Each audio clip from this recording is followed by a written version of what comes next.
Welcome to our 2025 Self-Direction Virtual Conference Series. My name is Ines Rosas. I am a senior consultant at Applied Self-Direction. For my visual description, I am Latina. I have long, dark brown curly hair, and I'm wearing glasses. And today I'm wearing a red-orange shirt. Thank you for joining us today for the second session in our conference series titled Natural Supports, Who's in My Circle? I'm going to run through a few housekeeping tips before we begin.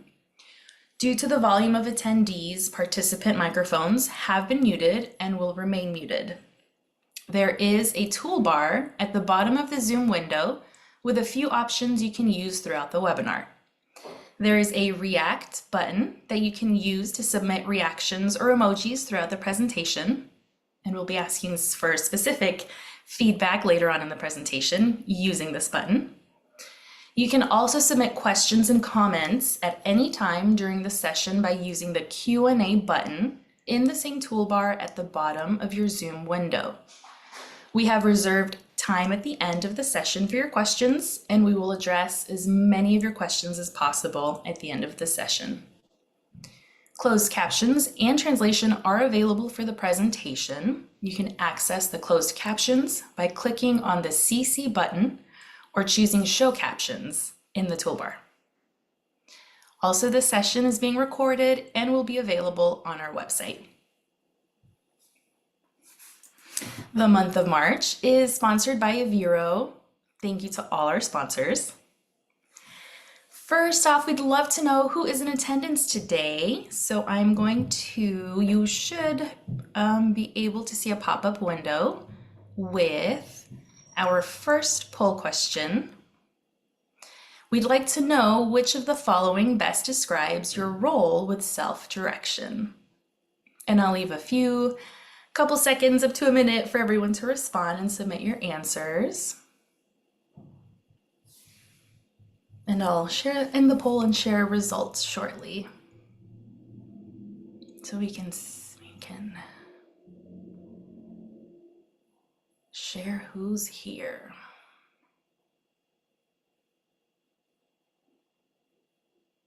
A few more seconds.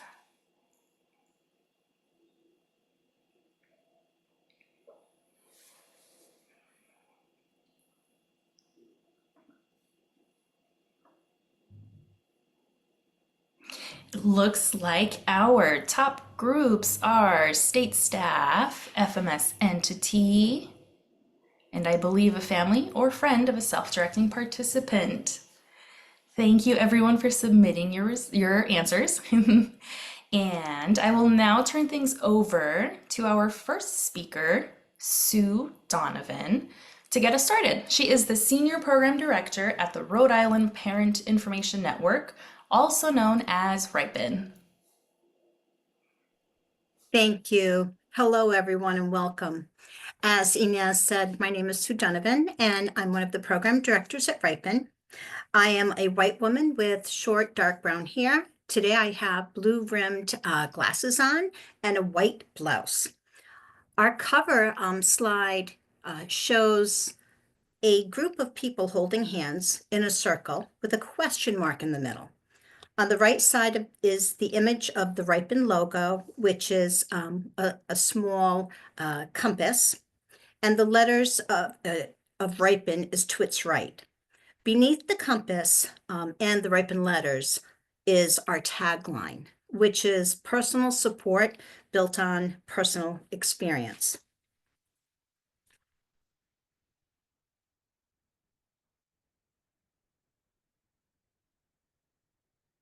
I'd like to hand it over to my friend and colleague, Sharon Koshin. Thank you. Hi, everybody. My name is Sharon Koshin, and I am the Self-Directed Support Manager for the program here at RIPEN. I am a white woman with shoulder-length light brown hair and brown eyes, and today I'm wearing a yellow top with a white sweater. My background is the same as Sue's, which is a dark teal green with the RIPEN name and logo, which is a compass, and the same tagline, personal support built on personal experience. And now I'm going to pass it to Jackie. Thank you. Hello, everyone. My name is Jackie Camiloni. I am a coordinator, community planning and development in the Self-Direction program at the Rhode Island Behavioral Healthcare Developmental Disabilities and Hospitals, also known as BHDDH. I am a white woman with medium-length curly dark brown hair. I'm wearing glasses. My background is blue, and there's a state of Rhode Island with an anchor, and then in the upper left-hand side, the BHDDH logo. I will hand it over to Jane. Thank you. Hello, everyone. My name is Jane DeMello. I am a support navigator in Ripon Self-Directed Support Program. I am a white woman with straight shoulder-length hair and brown eyes. I'm wearing a black shirt with a pink sweater and glasses. I have the same dark teal Ripon background as the rest of the Ripon team. And now I'd like to turn it over to my coworker, Laura. Hi everyone, I'm Laura McGreevy. I'm also a support navigator at Ripon. I am a white woman with long curly hair that is brown and has some golden highlights, and I'm wearing a yellow shirt. And now I also have the same dark teal Ripon background on my screen. And now I will send it over to my colleague, Olga. Thank you. Hi, my name is Olga Hos, and I am the bilingual support navigator at Ripon. I am a Black woman with a short brown hair and brown eyes.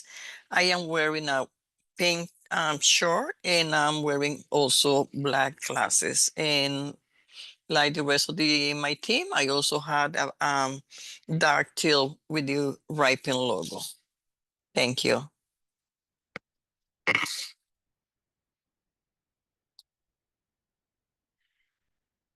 So for today's agenda, we're going to give you a little bit of background on, how this partnership came to be.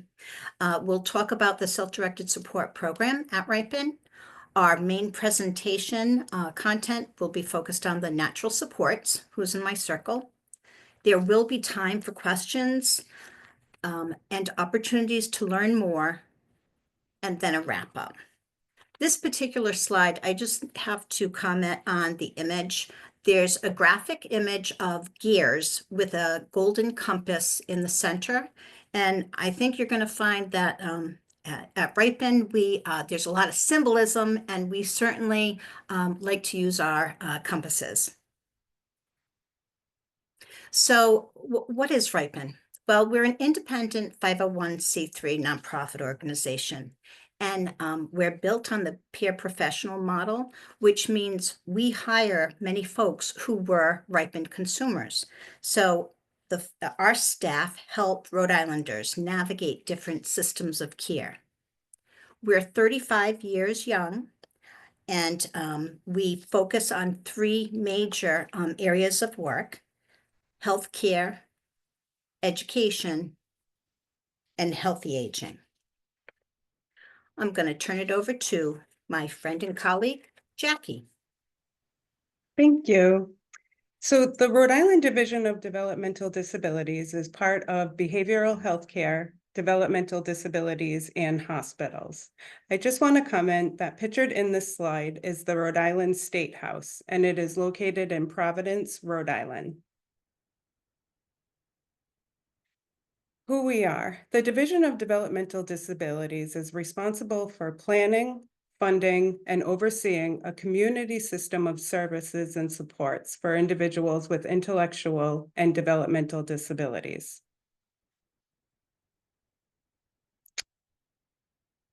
What they do.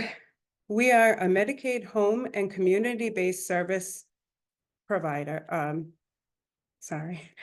We oversee a statewide network of person-centered community services and supports for Rhode Islanders living with intellectual and developmental disabilities, protect the rights, health, and safety of people with intellectual and developmental disabilities, ensure that people with intellectual and developmental disabilities can access available resources to help them live the life they want and have opportunities for meaningful roles in the community. Services and supports in Rhode Island, there are self-directed supports, community-based supports, center-based supports, residential supports, employment supports, and transportation. And pictured in this slide is a gentleman sitting in a wheelchair. He has a blue shirt on, and he is shaking hands with another person who is not pictured in the slide.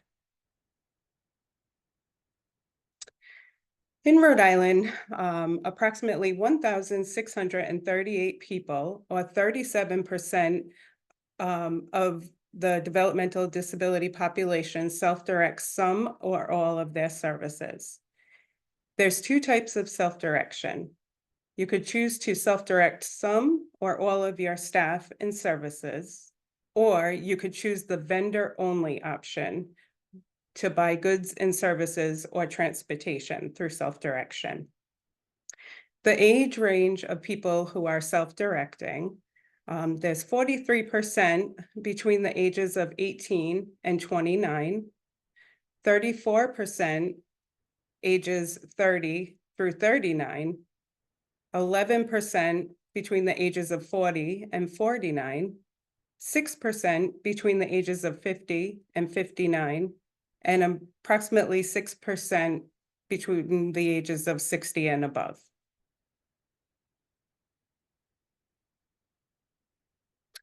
I'm going to hand it over to Sue. In Rhode Island, we entered a contract with Ripen. As self-direction grew, we recognized a need for some training and communication and a conference related to self-direction. So I will let Sue share some information. Thank you. Yes, so as Jackie said, Ripen is a vendor or a contractor with the state. Ripen is what we sometimes refer to as an umbrella agency. So the Self-Directed Support Program is one program within the entire agency. We started the agency 35 years ago as the federally designated parent center. So that means we were contracted by the U.S. Department of Education to work with families that were raising children with disabilities and helping them access education. What's nice about Ripen is we serve Rhode Islanders through the life cycle. So from birth to end of life services. This particular contract, as Jackie alluded to, is really a capacity building contract that we're doing with the state in order to make self-directed services easier to access. What's nice is at Ripen, we are familiar with our audience because many of the families that we serve, we may have met in their early intervention years, supported them through school support, and then into transition to adult services and healthy aging.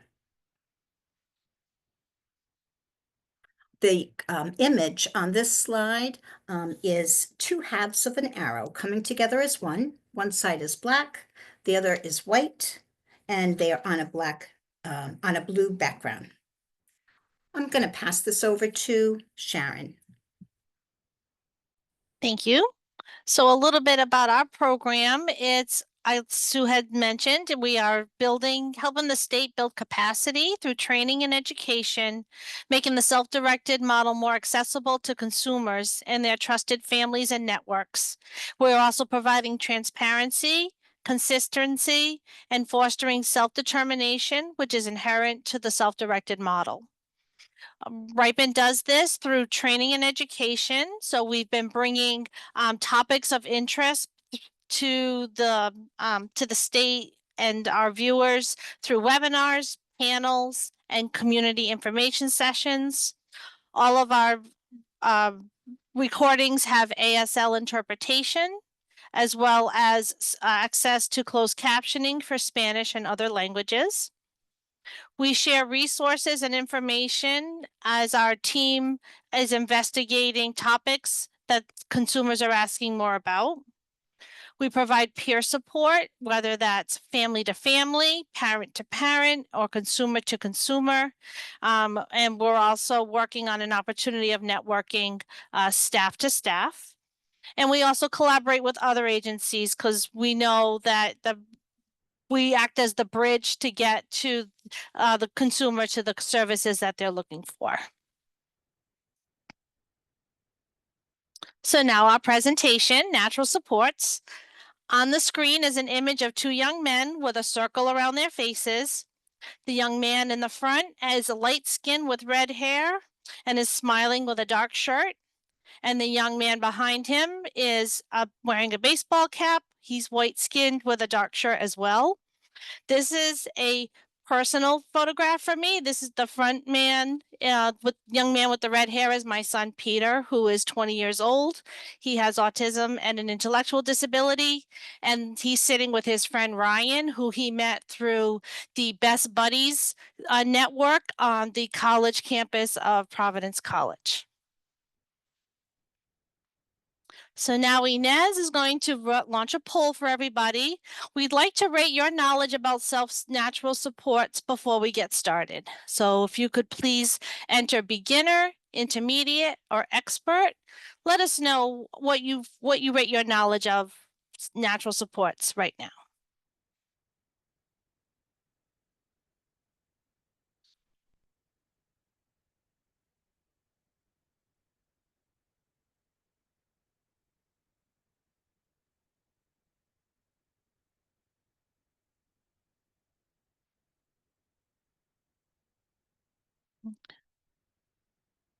All right.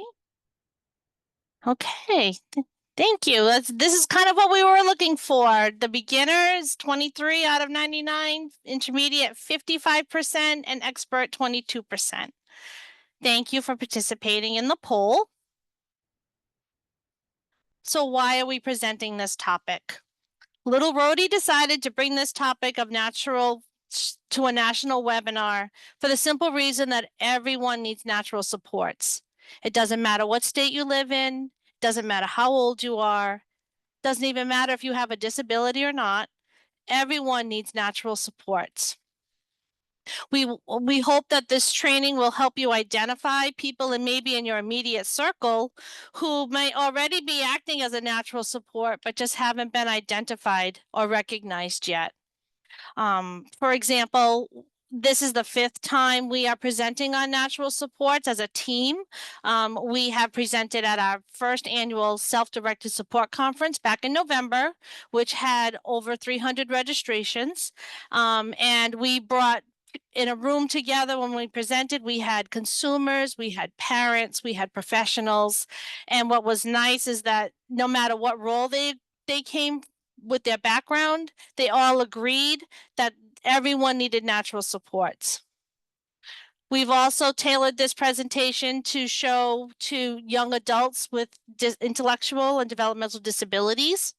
And we shifted the focus from more pictures, simplified language, and we added a quiz, thumbs up, thumbs down if we thought that you were a natural support.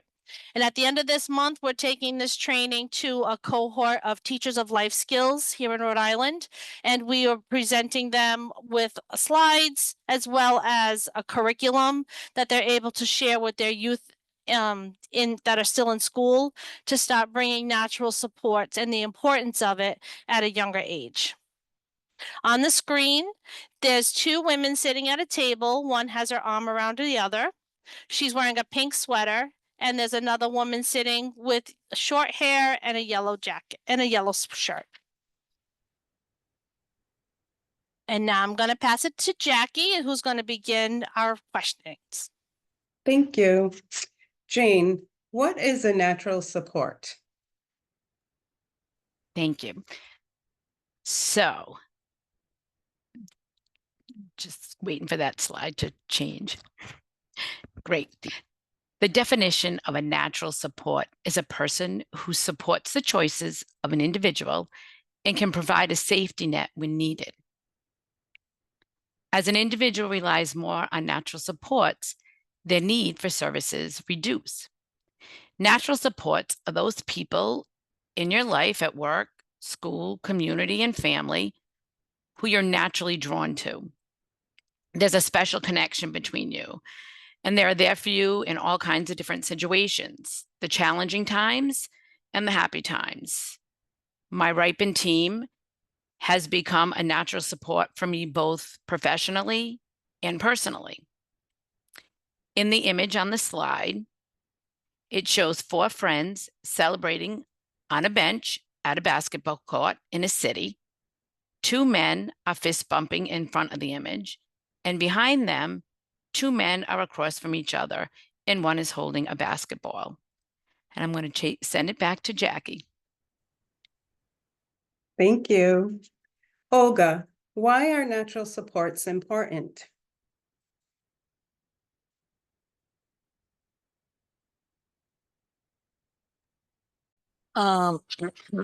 Sorry.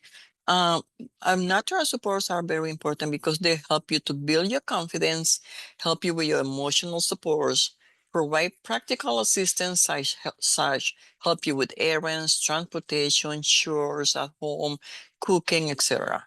Also help you to increase your social connection, help you to share information and advice, and also help you with your independence. In the picture, we can see 3 people preparing food together on a table outside. There are trees and sunlight behind them. There are 2 people sitting on a blanket on the grass behind them. Now I'm going to pass by to Jackie. Thank you. Sharon, where do natural supports come from?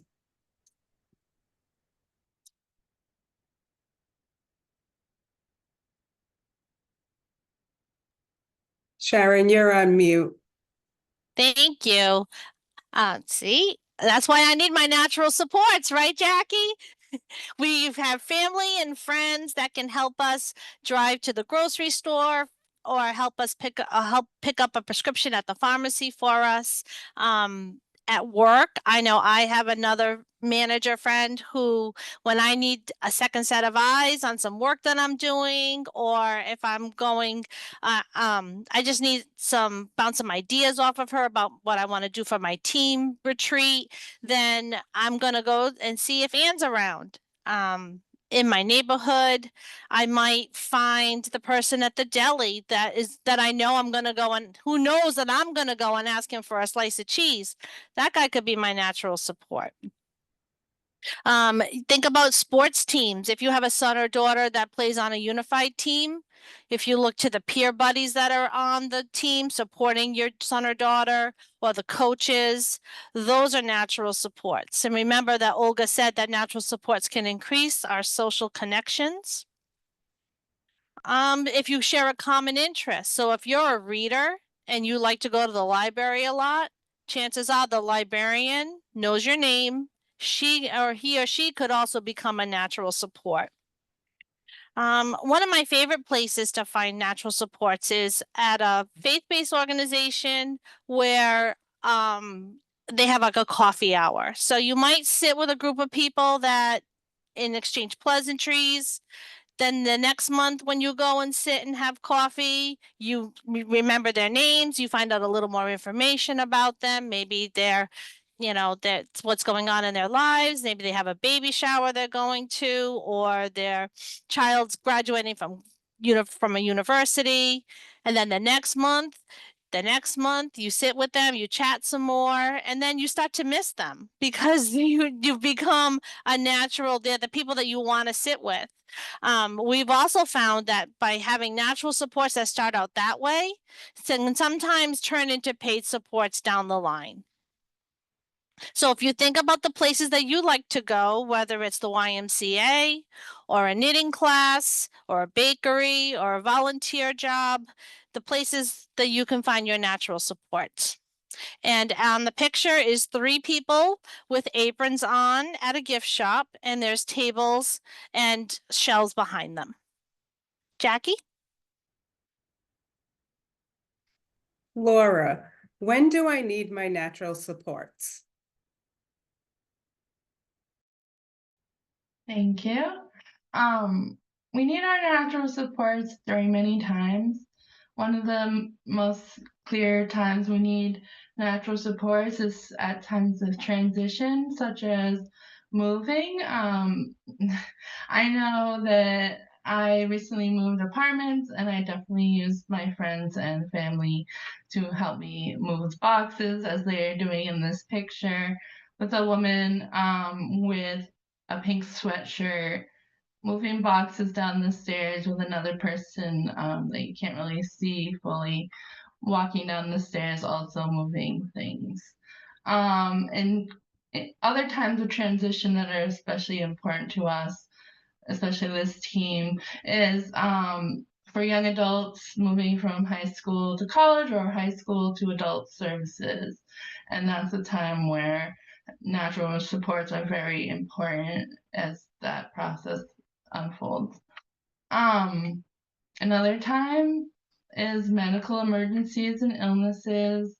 Sometimes we may need someone to help us get to the doctor, drive us to appointments, bring us meals because of whatever reason, help us take care of our people and our pets, maybe, like if we're in the hospital longer. One of the fun things that we can use our natural supports for are celebrations, parties. I recently got married, and it wouldn't have been the same if my natural supports hadn't been there. And to speak on that, the next point, my coworkers are very important to me, and they started out a year before my wedding as strangers, and then a year later when I got married, they were there, and they probably took almost as many pictures as my photographers. So, and that was great to have them. A need for relief or respite and vacations.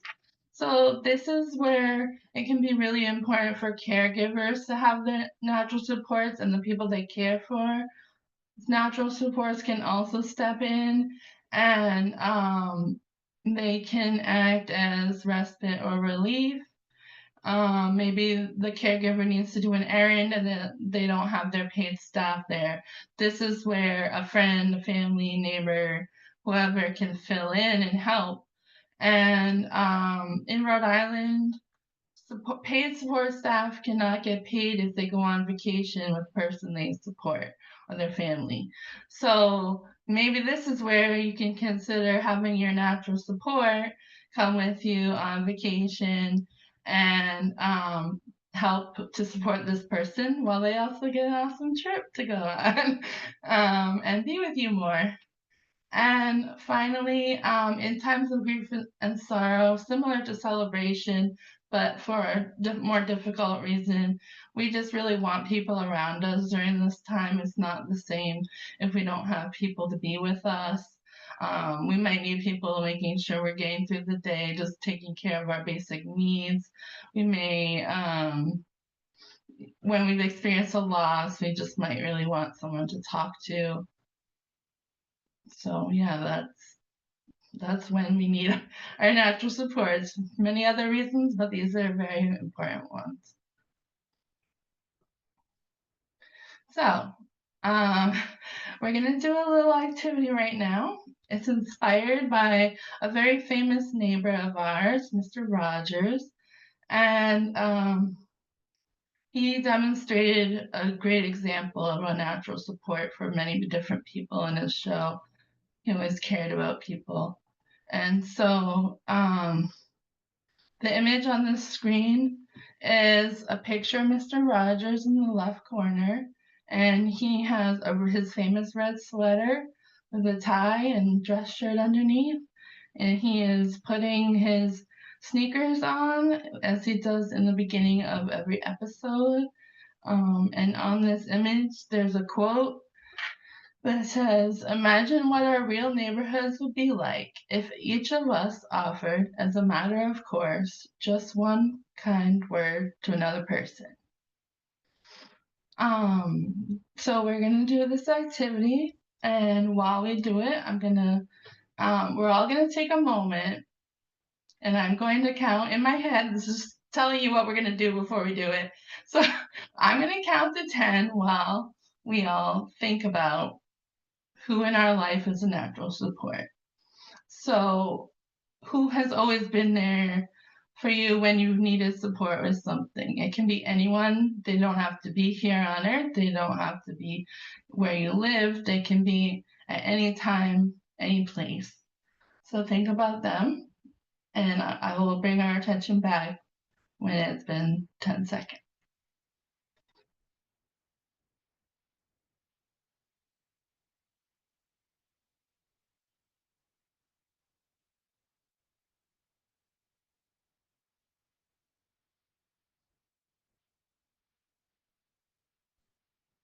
All right, and thank you for doing that activity with us. The 10 seconds have ended. And know that wherever they are, whether they're here or elsewhere, or present or past, that the person that came to mind would be so happy to know you thought of them. So we'd love to hear, if you feel comfortable, who you thought of in the poll. And during this time, while you're giving us your answers, I'm going to turn it back to Sue, who can help facilitate this part. Thank you. You know, when I closed my eyes there for a few seconds, I thought of my mom. She was always a wonderful support to me, and my biggest champion, right? She was the head of the fan club. Today, my beloved dog, Buddy, is a natural support. He is a great companion when I'm home alone. So I know, I think he enjoys my company too, but I certainly do enjoy his. So while our poll is wrapping up,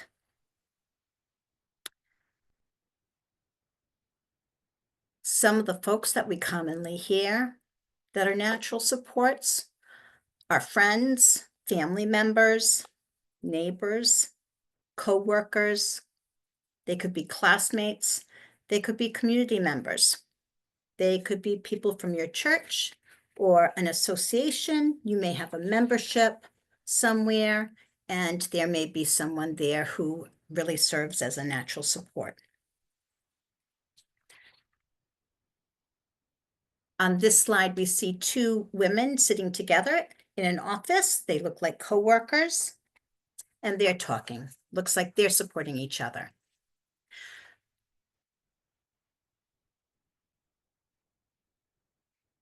Now we're going to have another poll for you. Now that we've discussed this topic, how do you feel about sharing information on natural supports? Would you say, number one, a hand clapping emoji? Maybe number two would be a thumbs up, and three would be a heart. Oh, I see lots of hearts and thumbs up. That's awesome. Oh, excellent. Excellent. Oh boy, look at those hearts and thumbs up. My goodness.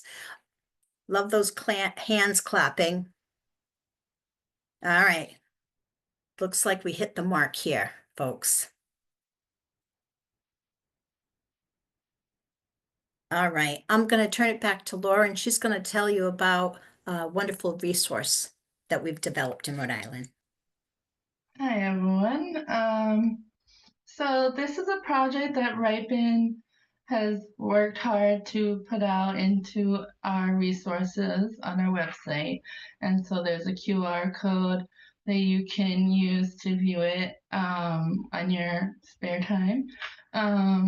But this is an online interactive guide that we developed for Rhode Island specifically, that we hope will help people to find ways to develop natural supports, but also find different ways to get involved in their community, meet their goals, find things to do.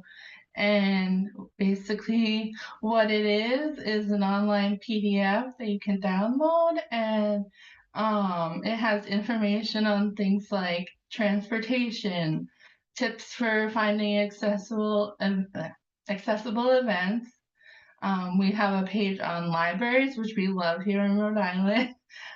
There are so many cool things that our libraries offer to us beyond books. Like they have community tables where people can work on puzzles together or by themselves. They can check things out of the library that aren't books, like metal detectors, cameras, books. I mean, tools. Yes, of course, books, and movies and stuff like that. But things you wouldn't think of. Some libraries have 3D printers and all kinds of cool stuff that you can use, like sewing machines. I could talk about it all the time. And then we have a page on museums. We have art museums, history museums, pinball museums, and a lot more. And then we have a big section based on interests. So we have some common interests that we've developed for now. We do hope to update in the future. And these are things like art, cultural activities, nature, sports and fitness, and community service. And then we're lucky that Rhode Island is very small because we wanted to make sure that everyone in any city or town in Rhode Island and by county would have at least 2 links of a resource that they could find to help them find activities and places to go. And so this was really important. Originally, it was designed for people who were transitioning from high school to the adult world. But then we realized, oh, this is so great for people with self-direction. And then we realized, oh, wait, it's for everyone.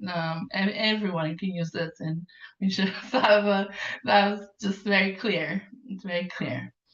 And so the image on the screen is a cover of the guide, again, that you can access via the QR code. It has, it says link with your community, which is the title of the guide. It has Ripen's logo on the bottom left. It has arrows pointing to different texts, and it says, a guide for finding meaningful and fun activities to fill your time, meet new people, and help you reach your goals. And there's a colorful image of different people's arms connecting together, like walking together so that it forms kind of like a linked shape that looks like a hexagon, if you know what that is, which is also the shape of a stop sign. So we really love to have you check that out and see how something like that may help you or your state find natural supports and share about where you can find these things for people. And now I think I'm turning it over. Oh, questions. Sue, I think, is gonna. So actually, our friend Lynn posed a great question in the Q&A, and I wanted to wait until this point to address it. And she asks, my son has 24/7 staff, but is with them out in the community most of the time. How do staff help turn acquaintances into supports? And I love this question, okay? So first, I'm going to say the tool that Laura just shared with you, Link with Your Community, that's a wonderful tool, and that's one of the reasons why we got involved in developing it across agency and across a few different programs, because, and you can do this in any state, right? It helped folks kind of look and see what we have in Rhode Island and what we can tap into. I know for my daughter, something that we started with her when she was in the children's services, right, before the age of 18, and she received home and community-based services, which that was another question earlier, and she had what we call PASS, Personal Assistance and Support System. So you could hire staff to come into the home and take her out into the community and work on different goals, okay? And one of the things that no matter who she was working with, we had a local YMCA, and that we made that a go-to. That was like, okay, at least once or twice a week, we were at the Y. Either she was at the Y with staff or she was at the Y with family members. And over a period of time, now, she's 30, so she's been going to that same Y since she was 3. So she has developed some natural supports at the Y. Of course, needless to say, I've said you should get a job at the Y now at this point. But my point being, she's gotten to the point where she can be dropped off at the Y. She can go do what she needs to do, and then someone can pick her up because she has so many natural supports in that one environment. That's just one example. I'm sure the panel, if anyone would like to come off the mic, Laura, you have a lot of experience as a direct support professional as well. Sharon, you have a lot of experience with Unified Sports, which is a division of Special Olympics Rhode Island. Is there something that someone else would like to share for Lynn? Yes, this is Laura. I was a direct support professional for a long time before I came to Ripon. And what Sue's describing, I think, is really important because the more people become familiar with you and you see them on a regular basis, that's where natural supports, the reminders and the making yourself known is really important to the community. Another thing I would say is staff need to like have some support and knowledge about what is a friendly environment for people and really know their person, and when they're comfortable and when they're not. It takes some time to really understand a person and what kind of people will be they'll feel comfortable around, and then just like some people may need more support socially, so prompting as a staff, some of the people I worked with, I would facilitate more conversations with them to help them build those skills, so that they didn't need me all the time to facilitate. Like that was a scaffolding, so I would get them to feel comfortable with just like a little conversation, and I would fill in some gaps, and from there, everyone could become more comfortable. There's all little different things like that we can do, but I'll let either Sharon or Jane, maybe you have some ideas too. I'll go next. This is Sharon.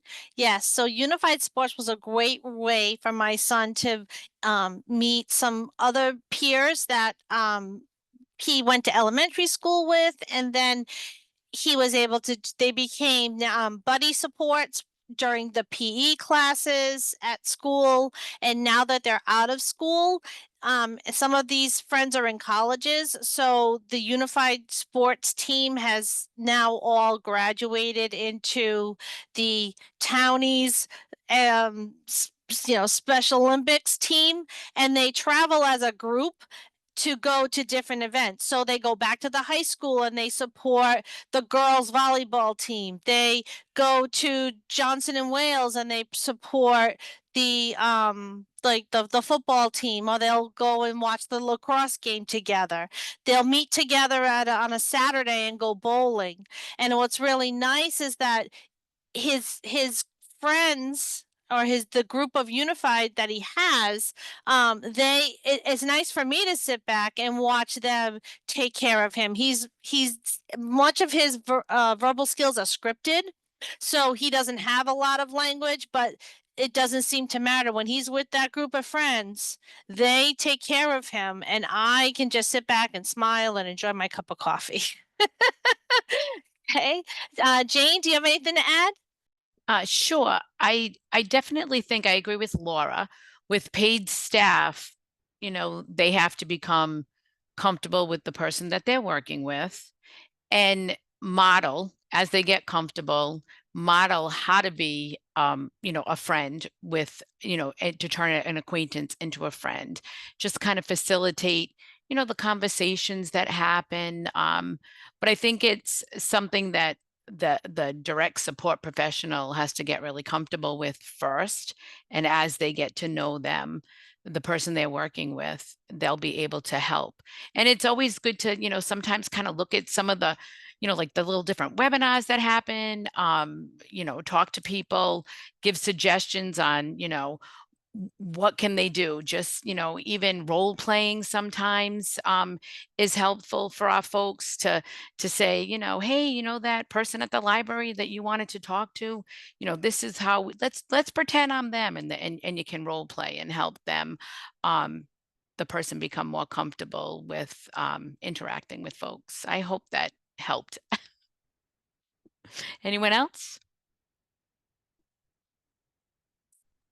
Just a couple of things. So community mapping, right? Some of you may be Mm. familiar with that. And as a parent, I think it's so much easier for me to reach out to like someone else on this team and say, hey, I need some help. Help me do some community mapping in my neighborhood, because when it comes to my own family member, I can't see the forest through the trees.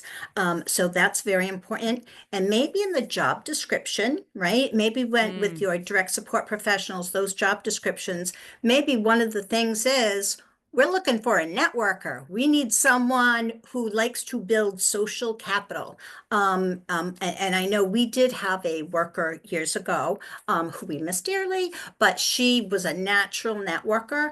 And now she's no longer working with my daughter, but she kind of set my daughter up with a group of other workers and other people that they get together once a week for, well, when they're available, they try to get together once a week for lunch. So that's always very helpful.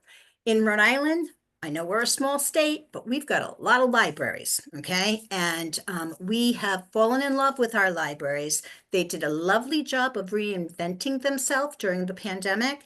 And now we've got a great system of libraries, which if you check out the community guide that Laura shared, you'll see our network of libraries.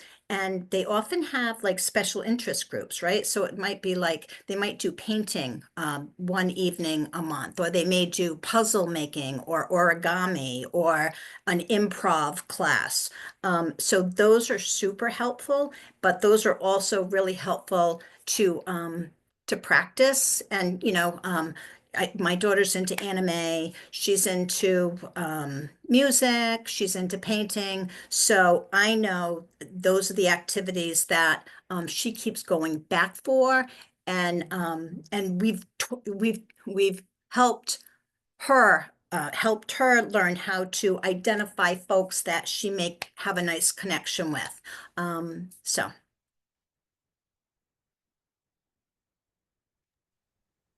Anyone else? I see, I think we might be, do we have another question? Oh, I guess we're caught up on questions. We're all set. Okay. All right. So we want to thank everybody for joining us on our webinar today. This is our webpage. Visit us. You can scan the QR code or visit us at ripin, RIPIN.org/self-directed support.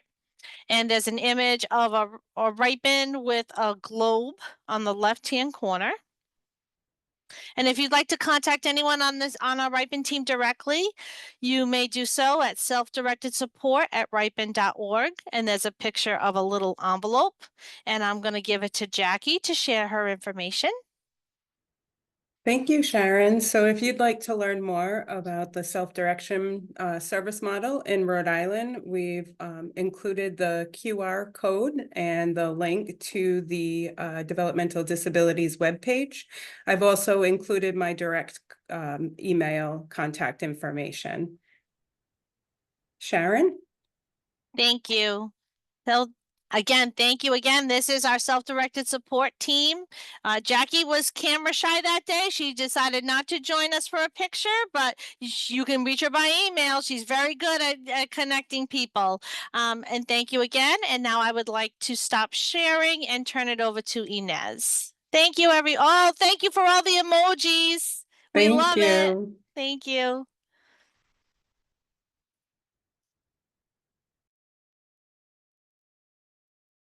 Thank you to our lovely speakers today. We appreciate your time. Thank you all for joining us today. A quick survey will pop up on your screen following the webinar.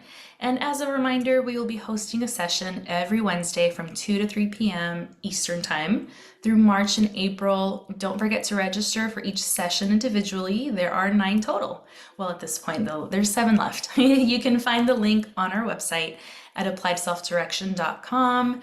Thank you again to our sponsors, and I did include all the links that were mentioned in the presentation in the chat for everyone. If I